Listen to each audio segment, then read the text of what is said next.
everyone, I'm Cassara and today I'm going to be doing the new to booktube tag. So I have done the booktube newbie tag already, but I didn't know this one existed, or else I would have done this one instead because I really like the questions. Some of the questions overlap. I'll link my new to booktube tag down in the description and up in the cards, whichever side that is, because I don't want to repeat myself, but let's just get into the questions. The first two questions are, where are you joining us from and how old are you? I'm 27 years old and I'm from Orlando, Florida. Why did you join BookTube? So I answered this question in the other video, so check that video out if you want more details about it, but mainly it's for the community and I just love talking about books. What's the meaning behind your channel name? I really wasn't that creative with this. It's pretty self-explanatory. What kind of books do you want to read and talk about? I mostly just want to talk about whatever books that I'm reading at the time. I change like what I like on a week-to-week, month-to-month basis, so my tastes are always changing. But most of the time I read a lot of high fantasy and romantic contemporaries, but I'm getting more into historical fiction and sci-fi, and this past year I've really loved reading nonfiction, which was really interesting to me. So kind of all of those genres put together. Who are some of your favorite authors? The first person that comes to mind is George R. R. Martin, because he just has a way of writing plots that is just intense and amazing. This year, I've also found Laini Taylor, who I love her very lyrical writing style. I have to read more by her. And probably Brandon Sanderson, because he writes so much like really good high fantasy, and I always know that I'm gonna like what he writes. What is the last book that you read? The last book that I read is One True Loves by Taylor Jenkins Reid. What are you currently reading? So this is the pile of books I'm currently reading. The first book I'm reading on audiobook is Educated by Tara Westover. I'm also reading The Pawn of Prophecy by David Eddings and The Book Thief by Marcus Duzak. What do you use for bookmarks? So I use money. This started when I was really little. It was mostly a way to save my allowance.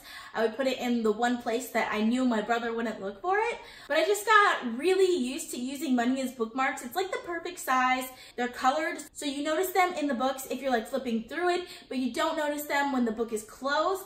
It's not as thick as cardstock, but it still lasts longer than regular paper, so I've always used it, and you always have extra cash on hand, and I rarely ever use the cash that I do have because I use my credit cards a lot, so it just works out for me, and usually it's cheaper than buying an actual bookmark. That was a $20 bill, but usually I use singles. Show us your current TBR pile. This is my current TBR pile. Which do you prefer, hardbacks or paperbacks, ebooks or physical books, owning books or borrowing books?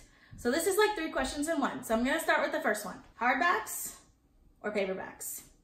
Well, just looking at these two, I think it's pretty obvious. This one is so easy to hold and so easy to flip the pages, so much easier. This is like a sweet little tiny book that I'm not scared of. This guy I can barely hold in one hand.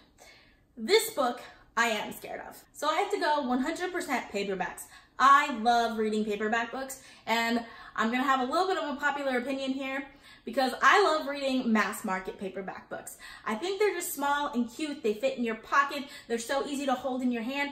I think maybe it's because I lay down a lot when I'm reading, like right before bed or in the bath or something like that, and they're just easier to hold and easier to carry and like even easier to travel with, so it just works a lot better for me. Physical books or ebooks? I definitely prefer physical books. I actually got a Kindle so that I can actually read ebooks because I hated reading ebooks on my phone, and I always just got tired of holding my iPad when I was reading. It's a Kindle Oasis, by the way, in case you're wondering. So like if you drop it in a bathtub or something like that, it's fine, it's waterproof. But like my iPad would make my hands get heavy. Even with the Kindle, for some reason, like every once in a while, I feel like really stiff if I sit for a really long time reading, which I don't feel that way with physical books. I mean, mass market paperback specifically, I'm pretty sure if it was a hardcover, I would probably be just as annoyed by it. But ebooks kind of annoy me for that reason, but I do love reading on my Kindle, and I mostly got it for library books because my library is really far away, so the best way and the fastest way for me to get library books is through the Libby app, which is all ebooks, obviously. So owning books or borrowing books? So obviously I own a lot of books because I love owning books. I love collecting my favorites.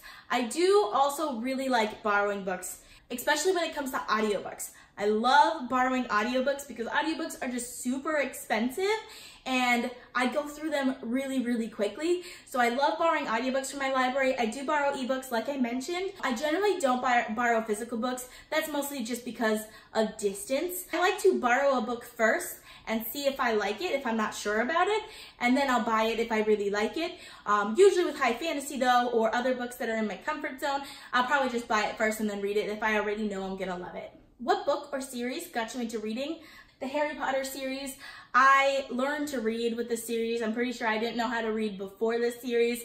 My parents didn't even buy it for me. They bought it for my brother, and I stole his books and started reading them. Same books that you see right here. Yeah, those are my first editions that I stole from my brother. Without that series, I probably wouldn't be a reader today. How did you discover BookTube? I honestly don't even remember how I discovered BookTube. I started watching YouTube first for AuthorTube, which is kind of funny because AuthorTube's a lot smaller than BookTube. I was just looking up some things on writing and I found AuthorTube and I thought it was so cool that they had this community just like around writing, which I had just never seen before.